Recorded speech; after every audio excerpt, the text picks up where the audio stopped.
Welcome to Scandinavian Crimes. My name's Devante, and say hello to my lovely co-host, Delila. Hi. And on this podcast, we talk about famous Scandinavian criminals who made their mark throughout Scandinavian history. So welcome back to another episode. Before we get into the, brief description of the episode that we always give every episode, just be mindful. Like I said in the last episode, we do have a video for the discussion parts of the podcast on YouTube. So if you want to feel a little bit closer to us and bond and connect, feel free to check out the YouTube channel. Once again, Scandinavian Crimes Podcast on YouTube. And the last 4 episodes will have video, so you can kind of see the things that we're doing while we're discussing, just like kind of right now, Delilah's checking her teeth apparently. But that won't be recorded because, we only record the discussion sections. But just letting I know that's available if you want to connect with us a little bit more. Why are you telling them that? just a little fun, just a little connection, little vibe here. Trying to make a little community bonding experience. Sorry for trying. But nonetheless, let's get into today's episode. It was a summer night in 1988, quiet, calm, and still, until gunshots shattered the silence in a small village of Åmsele, Sweden. What began as an attempted bicycle theft took a dark and irreversible turn. By dawn, 3 members of the Nilsson family laid murder at the village cemetery, leaving a peaceful community forever scarred. So, you already know I think every episode is interesting, so you already know what I'm about to say, right? Come on. Grab your tea, grab your snacks if you're on your way to work. Just tuck yourself into that nice little corner on the train or the bus and put your AirPods or your headphones on real tight. Because this is a story of the Åmsele murder.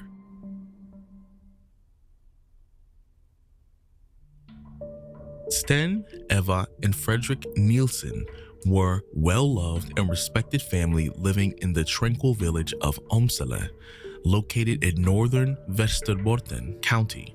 Nestled along the Vendel River, Åmsele was known for its scenic beauty, strong community spirit, and the traditional Swedish rural lifestyle. Sten, in his 40s, worked as a civilian employee at the nearby Gunarn Air Force Base and was known in Åmsele as a kind, reliable man active in local organizations. His wife, Eva, 38, was the village hairdresser and a warm, familiar presence, loved for her friendliness and volunteer work with local sports clubs. Their 15-year-old son, Fredrik, was a bright, energetic student who loved football and the outdoors, remembered by classmates and teachers as polite and easy to like. The Nilssons were considered a model family, well-liked, engaged, and deeply rooted in the community. They lived in the modest but tiny house near the village center, not far from the cemetery where an unexpected tragedy would eventually occur.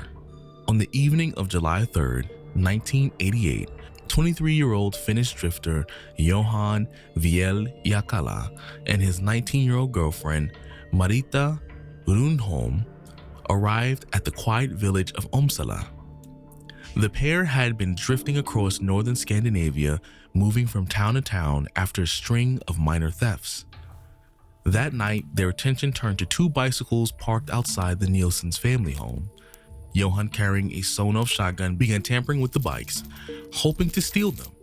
He didn't realize that someone inside the house had heard the noise. Fredrik, worried about the strange sounds, stepped outside to investigate. His father followed, thinking it was nothing serious. Almost immediately, Johan confronted them, raising the shotgun, and ordered them toward the nearby cemetery, just a short distance from their front door in a secluded spot among the birch trees. He forced them to their knees and shot them each in the head at close range. Back inside, Eva grew uneasy when her husband and son failed to return. She went out to search, walking straight into a nightmare. At the cemetery, she found Johan standing over the lifeless bodies of Sten and Fredrik. In an instant, her world collapsed, and she became a witness Johan couldn't allow to live. Eva fought back, lunging for the shotgun in a desperate attempt to disarm him. A violent struggle followed. Johan shouted for Marita to help, and at his command, she stepped on the gun to force it from Eva's grasp. Moments later, Johan took the shotgun and fired the fatal shot that ended Eva's life. By the time the night gave way to early morning, Johan and Marita had vanished, leaving the Nilsson family dead and the cemetery transformed into a crime scene. Within hours of the bodies being discovered on the morning of July 4th, law enforcement from across Västerbotten County and beyond were mobilized. Investigators moved quickly, combing the village for clues. Residents soon came forward with reports of a young couple seen wandering the area the night before. The description of the man was unmistakable, a Finnish fugitive already known for petty crimes and bursts of violence. The suspicions quickly solidified. Fingerprints taken from Nilsson's family bicycles and nearby objects matched Johan. The murder weapon was traced to a theft in Finland and bore the same modifications used in robberies linked to him, leaving little doubt that the couple was behind the murder. As Swedish authorities pieced together the evidence and sequence of events, Johan and Marita had already crossed the border and were moving through southern Sweden by the time their identities were confirmed. An international manhunt was quickly launched in coordination with Interpol and police forces in Finland, Norway, and Denmark. Their escape ended 4 days later in Odense, Denmark, on July 7th, where they were apprehended by Danish police after being spotted in the central train station. Both were extradited to Sweden under tight security. Johan remained defiant during transport, reportedly offering little emotion or remorse. Once in custody, investigators faced the challenge of piecing together what had really happened from the couple's conflicting stories.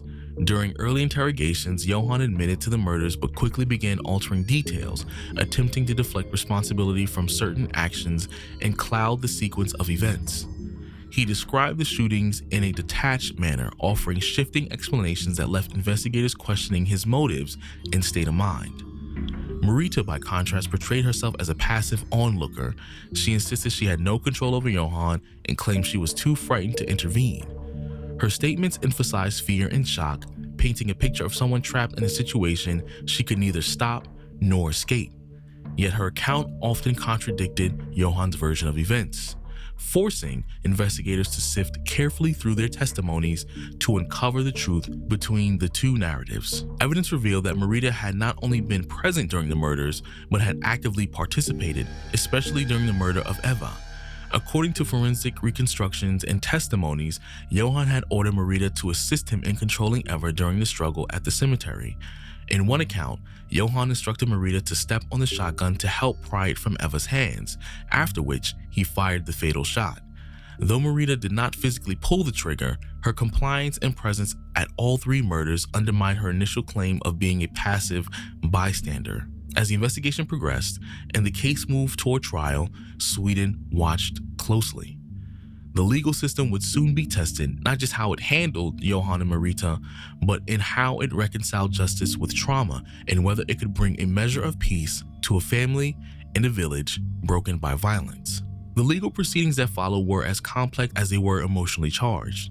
Due to differing degrees of involvement and legal classifications of their actions, the case against Johan and Marita was divided into two separate trials.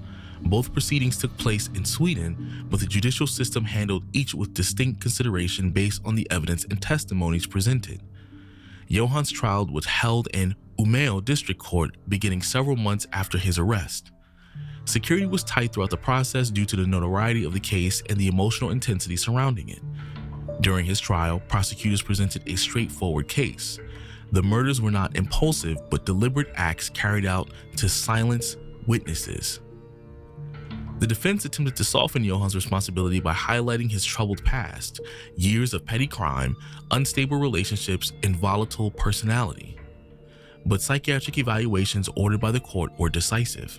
Forensic psychiatrists concluded that Johan, though antisocial and prone to violence, was not suffering from any mental illness that could diminish his accountability.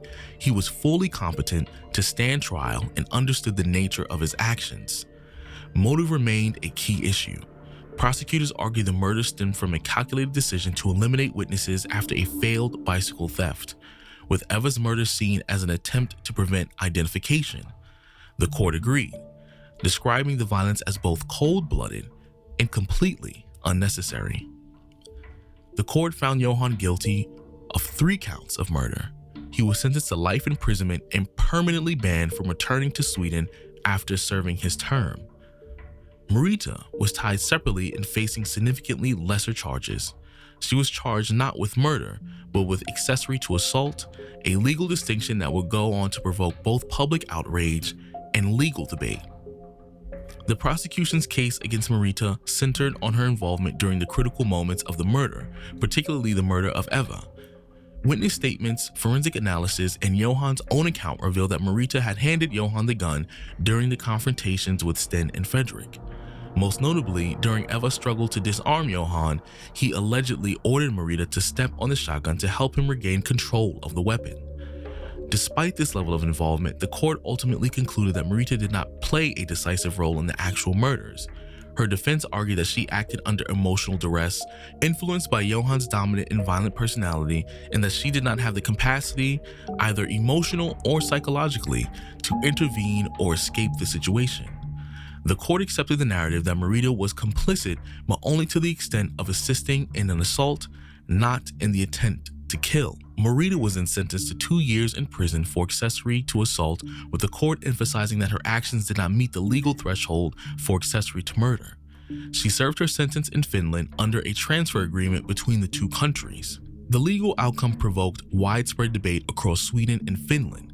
While few questioned Johan's life sentence, many felt that Marita's 2-year prison term did not reflect the severity of her actions or the moral weight of her presence during the murders. Many experts argued that the distinction between accessory to assault and accessory to murder was not only legally flawed, but ethically indefensible. Marita's actions directly enabled the killings, and that a charge of accessory to murder was both warranted and just. However, some of the public sentiment was also somewhat divided. Some felt sympathy for Marita, portraying her as a manipulated young woman caught in the thrall of a violent and controlling man. Others saw her as a willing accomplice who had escaped justice through legal technicalities. The case became a national conversation on guilt, complicity, and the limits of legal responsibility. Shortly after Marita's conviction, she was released from custody.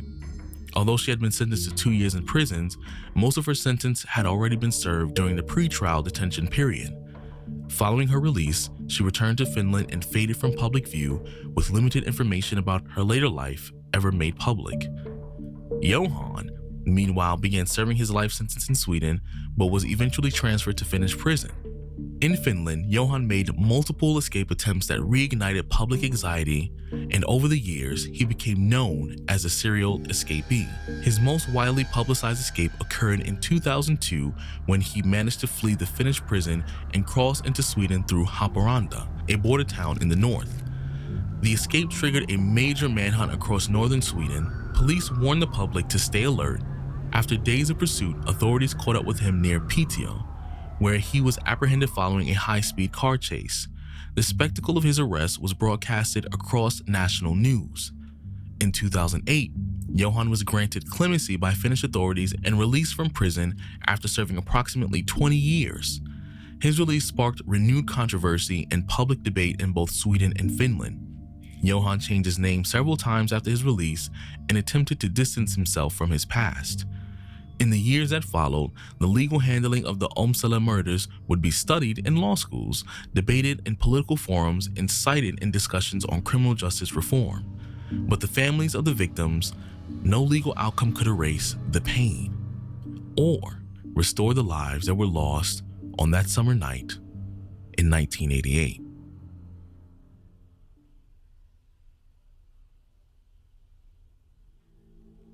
So, again, I said it like that. before Like, I don't know, before we start with the discussion, I just feel like on clarity again. So obviously, when they were struggling, when Eva was struggling. Yeah, I noticed. When they were struggling and fighting, they probably fell down to the ground as they were trying to, like, they tumbled around on the ground, and that's how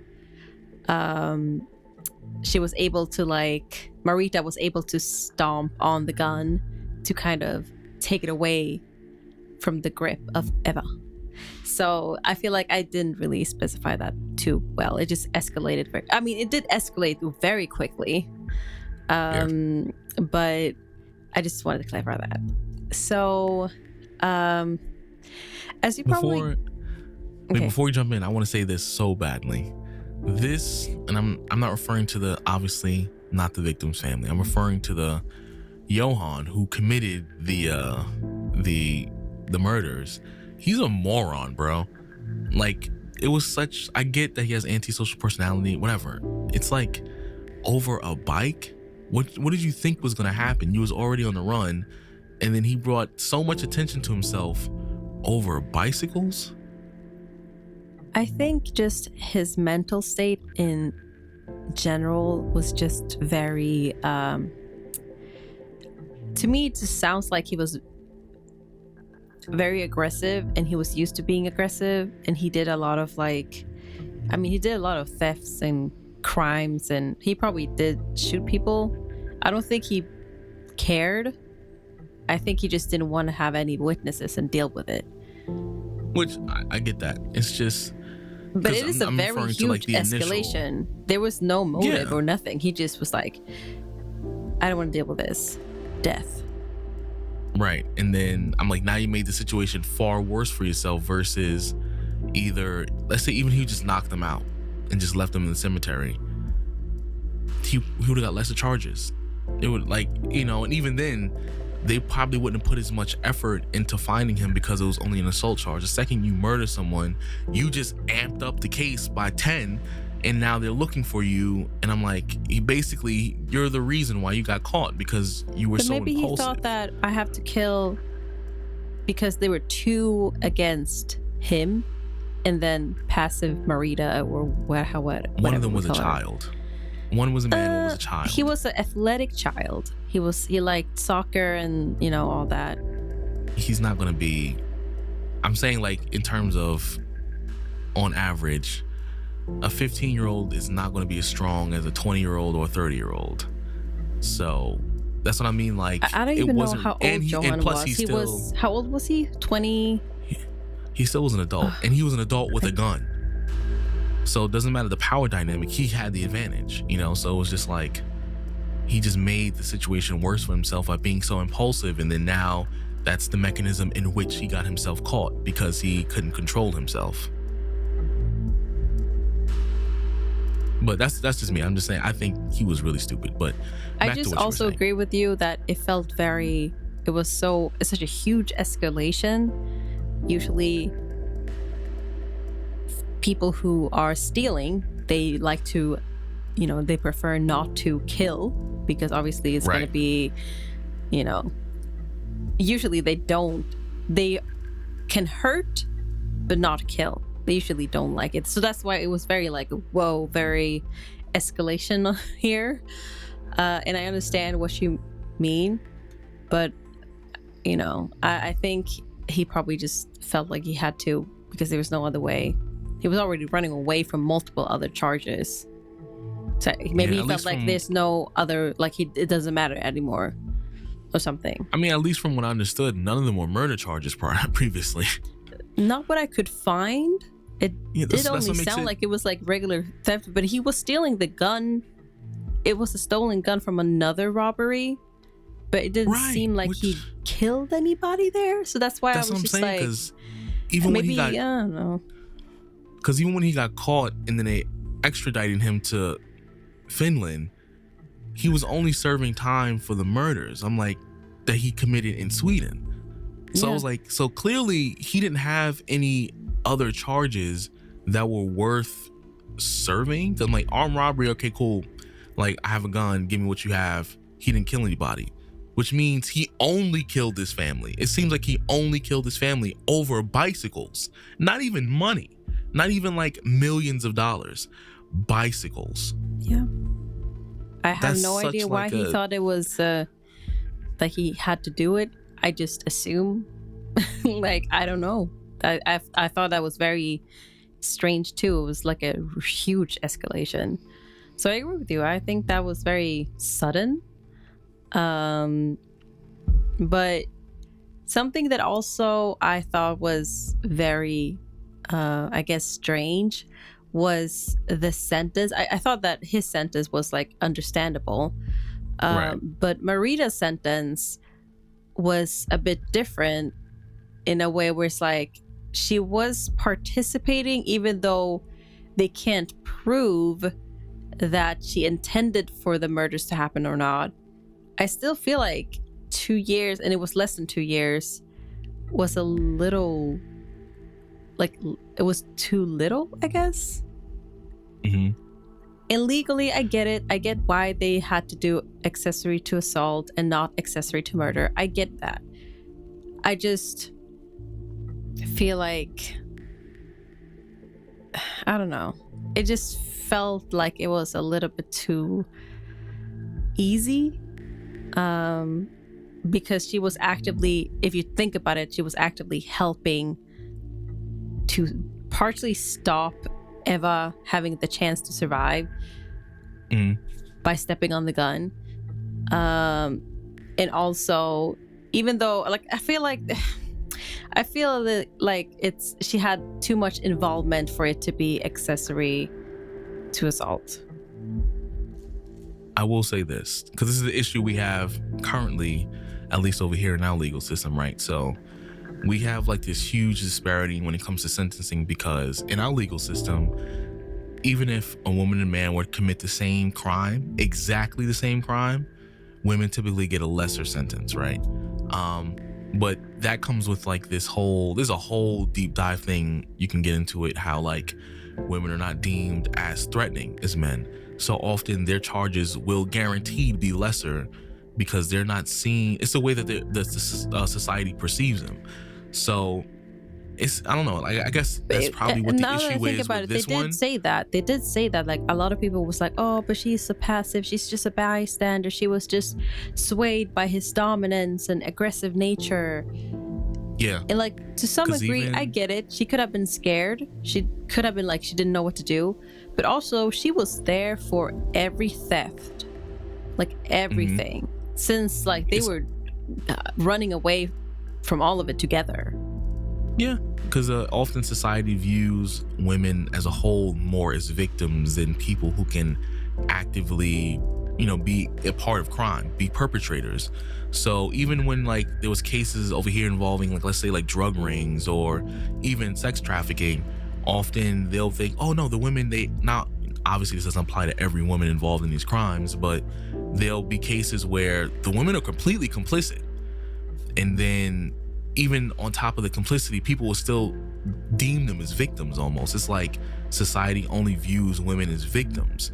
They don't view them as capable of being just as heartless or just as, cold-blooded. So in this case, they mentioned it, during if it's during not trial, very obvious, like there are if it's cases not clear where, as like, day, cut dry that she did it, like she wasn't holding the gun herself, they took the route they took, which is simply she must have been a victim. And that's the really crazy part about it, because like you said, she was involved with every robbery. She was there pretty much the entire time. So clearly she was complicit. I feel a little bit torn at the same time, because like maybe she was scared, but also I feel like there were multiple chances for her to leave him. But maybe she was scared that he would kill her, because obviously he was not feeling anything killing the family for bikes. So like, I get why people think that way. Okay, tell us. Because think about it like this, like in this situation specifically, let's say she was scared in every situation she was in, right? But let's say in this scenario, right, there was a father and a son. They had him outnumbered in terms of the amount of people there. If she really wanted to take an opportunity to, let's say, escape, she would have helped them. Remember, there's power in numbers. So because he wouldn't even be expecting her to go against him, that would have been the determining factor that actually could have helped them survive. They would have more likely been able to walk out of the situation alive and then contacted the police. But to your point, it's the fact that I agree with you in every on that situation, she never did give took the an gun opportunity. She gave Johan, it to him. so when that she could have just gave it to somebody. She could have shot him herself, or but gave the gun to the other it's two. because she didn't think that, okay, he's gonna shoot them. Like maybe she was just like, he's gonna threaten them and then we can run away. Like maybe it's so many things, it's so many maybes. I don't know. I feel like it's a bit, I feel like the sentence was a bit too lenient, but at the same time I can understand the defense and what other people thought of that about it. So I'm just like torn between these two kind of like arguments. See, but I'll tell you something that's very interesting. This is actually getting far deeper but this is actually relevant to the case. This is what makes this case probably something that was really talked about with a lot of people. You see how even as you're trying to say like, oh, it's possible she could have been complicit, but what if naturally most people, myself included, have gender bias. What's if they have gender bias. So gender bias, people off rip will perceive men as aggressive. How many times have we seen cold cases, or not cold cases. How many times have we seen cases where, you know, a man was accused of committing a crime and then it comes out that he didn't do it later, but people believe it just because he's a man. And all of us, every single one of us, but because of how society is set up. You can also say the opposite, because I feel like the same thing can be like, oh, nobody believes women when they are truly victims. Absolutely. That's my point. So that's why I'm like, it's a double-edged that's why sword. When it comes to this, I understand why they sentenced that way, but I feel like even though she could have been, we say, abused into being emotionally attached to him in a very abusive, toxic way, if we just say that was actually happening, then it shouldn't be an excuse for her to assist him in the murder of the people. So I don't feel like it's okay. I understand, but I don't feel like it's okay that her kind of trauma bonding thing with him is affecting other people's lives and potentially killing them. That's why I feel like the sentence needs a little bit more adjusting, even though legally it was correct. I mean, I agree. Don't get me wrong, I agree. So, yeah. But it's a very complex issue because, like I said, there's a lot of gender bias. There's a lot of societal expectations. And then, like I said, this applies to both ends of the spectrum. You know, viewing women as only victims, viewing men as only aggressors. And then it hurts both sides equally in those situations where they're neither the aggressor nor the victim. So, you know, it's one of those situations where it's because of society that probably the sentence did not get more. Because even if they would have they could have gave her legally probably 3 or 4 years, but they didn't. And I'm pretty sure it's because she was a woman, and that's just the reality. Do you think it was fair? So, no, of course not. Oh, really? What would you have? Do you think she deserved accessory to murder? Because that means that she was actually knowing and intending for them to die, you know? Me personally, I'm pretty sure she's not new to his behavior. Like you said, she's been with him the entire time.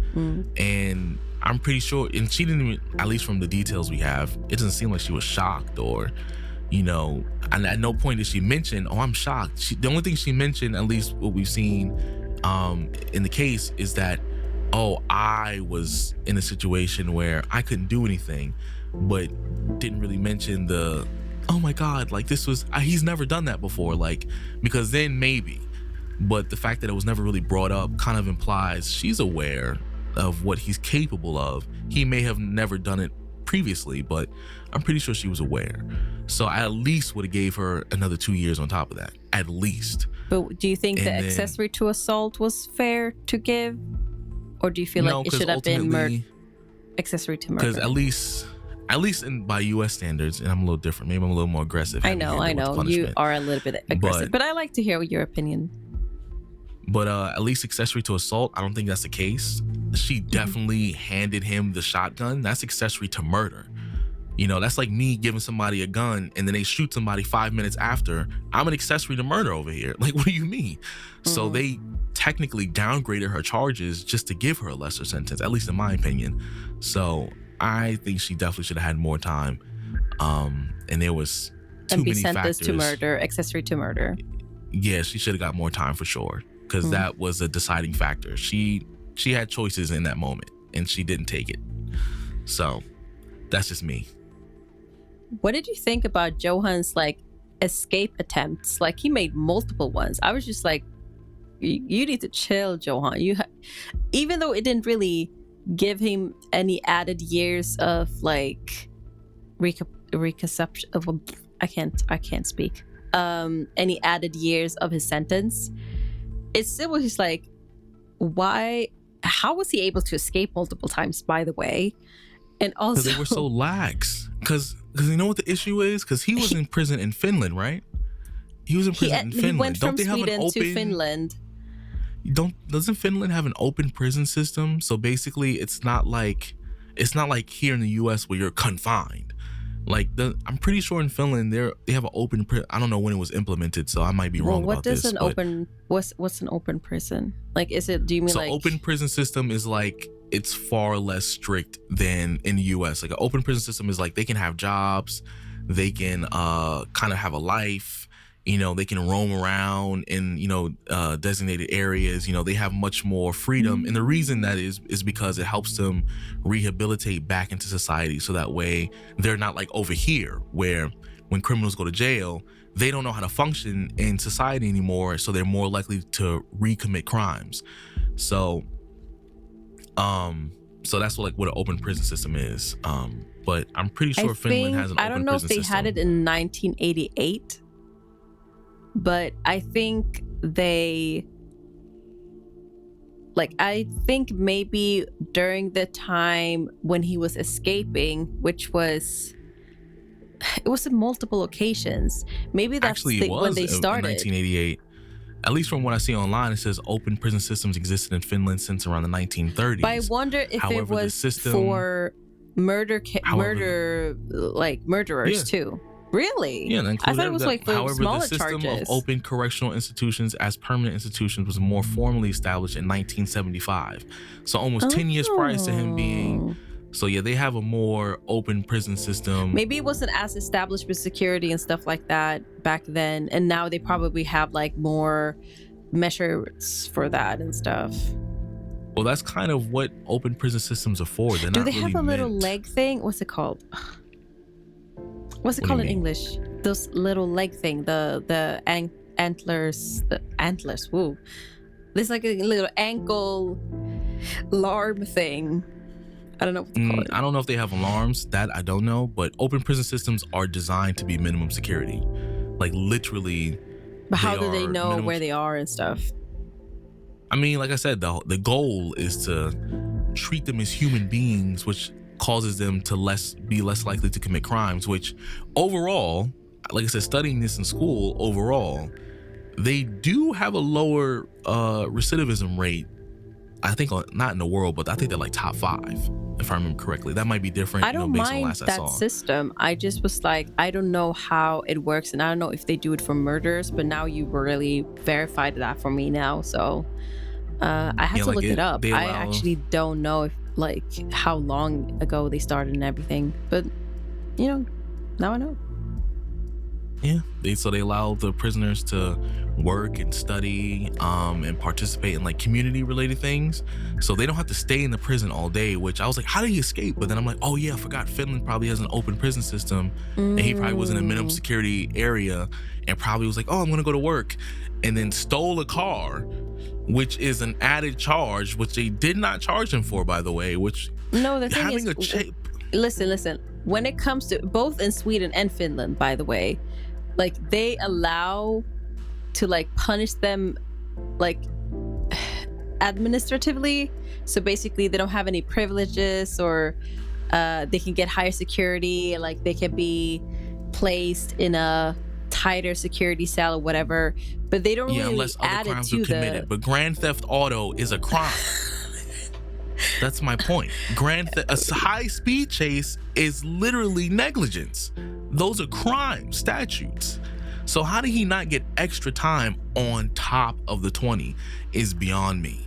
So I think they just added this is just an escape attempt, so therefore nothing is going to add anything to the sentence. That's a crime in itself. I guess, that's what there was at least Swedish 3 crimes and Finnish committed, laws were back then. I don't know if they fixed it though. I don't know if they upgraded the losses then. I thought it was strange too. I was just like, oh, that's very this seems like a very severe escape attempt, but Yes, 3 separate times, Grand Theft Auto and negligence, because he's speeding through these communities and highways, and he's literally endangering other people's lives.